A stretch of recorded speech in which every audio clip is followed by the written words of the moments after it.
Hi, welcome back to my channel. My name is Laura, and today I'm going to talk about my 5 favorite publishers. Now, this video is inspired by Gaoru from Gaoru's Manga Reviews. If you're not following him already, definitely go check out his videos. He has really good content and makes lots of different interesting videos and has a lot of fun doing it, obviously. You can tell how much fun he has doing that. And I highly recommend him as a YouTuber, so definitely go and check out his stuff and subscribe, and I will link his video below. Gaoru used 3 criteria for making his list and asked other people to use the same criteria.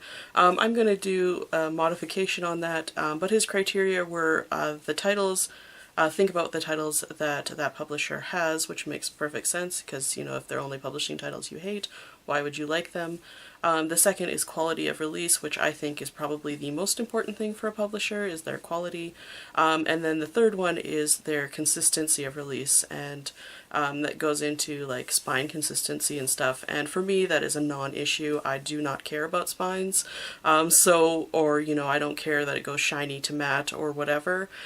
So that is an absolute non-issue for me. So I cannot consider that in my quality of publishing.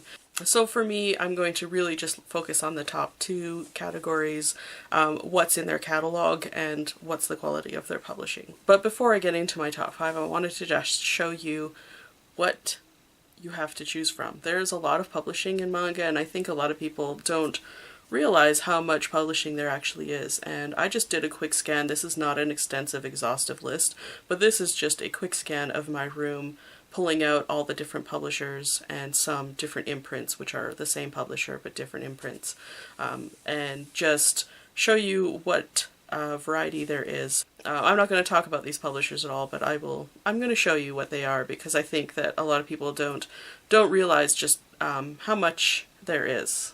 So we have Dark Horse, Doki Doki, Do, Gen Manga, Go Kami, Infinity Studios, Love Love, Top Shelf Productions, One Piece Books, Seven Seas Entertainment, Net Comics, Drama Queen, The British Museum Press, Stonebridge Press, Kodansha Comics, Picture Box, Humanoids, NBM Graphic Novels, Tokyo Pop Vintage, Chicks Comics, Tokyo Pop, Mix, IDW Publishing, Paradox Press, Broccoli Books, CPM Manga, Bandai Entertainment, 801 Media, Anime Works, Aurora, DMP Digital Manga Publishing, Junema, Be Beautiful, Sublime Manga, Platinum Manga from DMP, Ponentmon, Yen Press, IC Entertainment, Blast Books, Ice Kunion, Drawn in Quarterly, Fantagraphics Books. Now, if you're waiting for any other publishers, obviously those ones are going to be in my top 5, or I don't have them on my shelves, or I just didn't see them. So, yeah, there's a couple more to go. I'll just tell you about my top 5 now. My number 5 favorite publisher was Comics One. Now, Comics One doesn't have a very extensive catalog. It has things like 888, Category Freaks, High School Girls. I believe it owned Tomie, which I never got my hands on in that format. Maiko 2010, Iron Walk Jan. Like the titles are vintage. They're not popular, but there's just something about the titles that they did have in their catalog that I really enjoy. They're off the beaten track. They're not the most popular things. The manga publishing itself, you know, they're smaller, slightly smaller books than a standard size, maybe Viz title. The publishing in them is not like the highest quality, but there's something slightly more charming about owning a Comics One title than pretty much any other publisher's manga. I just really, really love Comics One, and anytime I see Comics One on the spine of a manga at any sale, I always make sure that I check it out. And I have been slowly accessioning the titles that I can find. And then shortly after Comics One went under, or sort of at the same time, a new company came onto the fore, and that is Dr. Master. Now, Dr. Master reportedly took over in 2005 from Comics One, and they took over all their manga titles, none of their manhwa titles. So we do have completions of series because Dr. Master came on. Dr. Master has a slightly higher quality publishing. To me, they go as a partner deal because they are the same titles, and you know, there's something about these titles and I can't explain it except for that they're one of my favorites. There's no real good explanation for it. They certainly don't necessarily fit into the criteria that Garu set out. Number 4 would have to be CMX. Now, CMX only lasted until 2010. It had about a 6-year run before it went defunct. But CMX has some of my favorite titles, or it has a catalog of titles that I often rate highly. It has things like Swan, it has Banri Hidaka titles like Tears of a Lamb, I Hate You More Than Anyone, I Hate You More Than Anyone. It has Moonchild, it has Cypher, it has Recipe for Gertrude, and Palette of 12 Secret Colors, and Oya Yubihime Infinity. These are all titles that I really, really love. And primarily the catalog that CMX had were shoujo titles, which is very unusual and really appreciated. They were never like the full mainstream titles, but they were really, really good. They do get a lot of flack because of their Tenyo Tenge release, which we also have part of, but you know, overall their catalog was just, it was wonderful. So CMX was a subsidiary of DC Comics, and I was just really disappointed that DC was unable to kind of support their foot into manga, at least with this imprint, because whoever was choosing the titles, like, bless you, you have such similar taste to me. I just really, really loved the majority of the catalog that came out. Unfortunately, they went defunct while publishing a number of my favorite titles, and so there's a lot of titles that are incomplete that I've actually completed by buying Japanese volumes.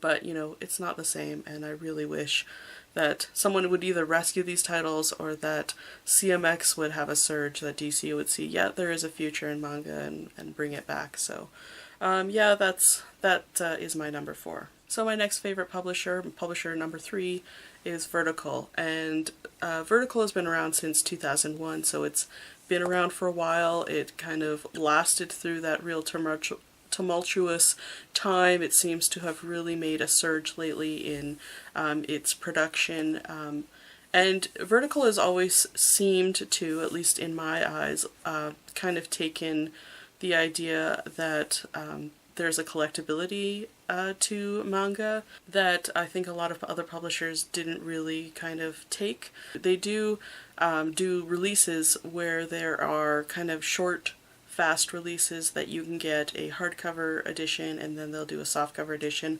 like this Blackjack release here. They do very small releases, and they don't seem to kind of want to do second runs, or they continue to make demand for the titles that they have because of their small runs. But they're also careful because it is dangerous to have large print runs and not be able to sell all of those titles. Their catalog is fantastic, and I have yet, I think, to be disappointed with a title that I've read from Vertical. I haven't necessarily liked everything, but I have definitely not been disappointed with it. They do tend to stick their hands into more forays into more like literary titles, or more important works, or historical works. They pick up josei titles, which not everybody is doing, and just any time that I see something Vertical, I know that it is absolutely worth me looking into. They're choosing quality titles as well as doing quality publishing. So they're an amazing publisher, and I highly recommend them, just in general. And I really, really love the titles that I have in my collection of Vertical. Unfortunately, and this is the one downside, is that the reverse of that, if you don't get in on the ground floor when they are publishing something, it's almost impossible to collect that thing without spending, you know, piles of money, which I don't have. I don't have money to be going and spending more than the cover price on something. So I do have titles in my collection that are left incomplete, like No Longer Human, because I cannot afford to pay several $100s for the 3rd volume. You know, so there's that problem. And you know, we've been looking for some of the volumes of Blackjack for years since they came out, and there's just no place that has them. It's not even that they're on the market for, you know, several $100s, they just aren't available. So That's the one problem with Vertical, but other than that, they have beautiful publications and they have beautiful titles, and anytime that they have a new release, I'm definitely interested in checking them out, if not adding them to my collection. My number 2 favorite publisher is one that's been long out of print and really has a very small catalog, but I can't help but love them, and that would happen to be Raijin or Gatsun. And Raijin was in publication during like the first few years of the 2000s. They had a serialized magazine as well as a number of mostly seinen titles, although they also had Slam Dunk and a handful of others. So I have Slam Dunk here, I have Fist of the Blue Sky, which is, Fist of the North Star, and I also have the first president of Japan, I think. And there's just the quality of the publication, the titles that they have. There's just something about these titles that I love. I love these gritty, unusual titles, and I just really like this publication. Anytime I see Raijin at a secondhand sale, I make sure that I check it out. I just love it. These titles, you can see they're still very nicely white. The binding on them is very tight. Like it's a pretty nice, tightly bound book. These are high quality publishing and I really love them. And I have shared this before, but the thing that I loved the most about Raijin is that because they were at sort of the, they're still at the early stage of when people were taking manga, were starting to read manga, or realized that manga was a thing to read, and they were not flipping their manga. This is Japanese reading direction, that they did include guides to what direction you should read. So you can see in the corners of the boxes that it actually, they are numbered to tell you what order you should be reading the manga in. The first thing that gets you when you pick up a manga for the first time is, what order do I read this in? So I just really, really love that little extra feature. Again, this is another publisher that I can't explain too much why I love them, because their catalog is very small. Their publishing is nice, but it's not spectacular. It doesn't compare to a lot of the titles that are not my favorite. There's just something really charming and wonderful and nostalgic about Raijin comics, and yeah, I just really love them and I can't help it.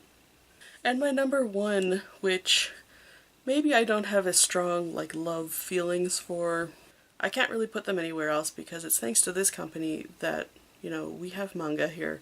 Maybe somebody else would have made sense of that and maybe someone else would have brought it over, but this company was founded in 1986. It's been 30 years, and thanks to them, thanks to their significant reason why manga is popular in the West. So, and that would be Viz. Viz has been through it since the beginning. They started us out with Legend of Kamui in 1986, and they have just developed and grown. They've added imprints, and they have a variety of titles. They do have a lot of the most popular titles, which are not always my most favorite titles.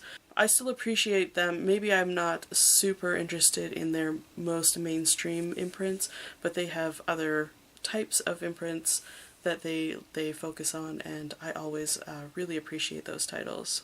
Now, if you're wondering why Viz could possibly be my favorite, apart from the fact that they've got a long history, it's because they do have a long history, and it's because they have a catalog that looks like this. This is just one of every imprint of every change that Viz has gone through that's in my collection, not including my single issues. So we have the highest quality to some of the lowest quality publication that is produced in manga. We have some of the best imprints that are produced in manga, and I don't necessarily need to like their whole catalog. I don't even need to like half of their catalog.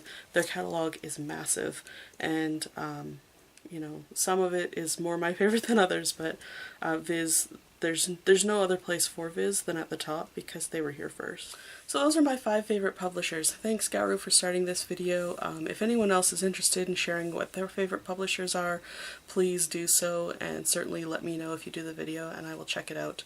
And I will definitely link Garu down below, and you should check out his videos as well as his top favorite because they're very different from mine. Thank you so much for watching my video, and I will see you in the next one. Bye for now.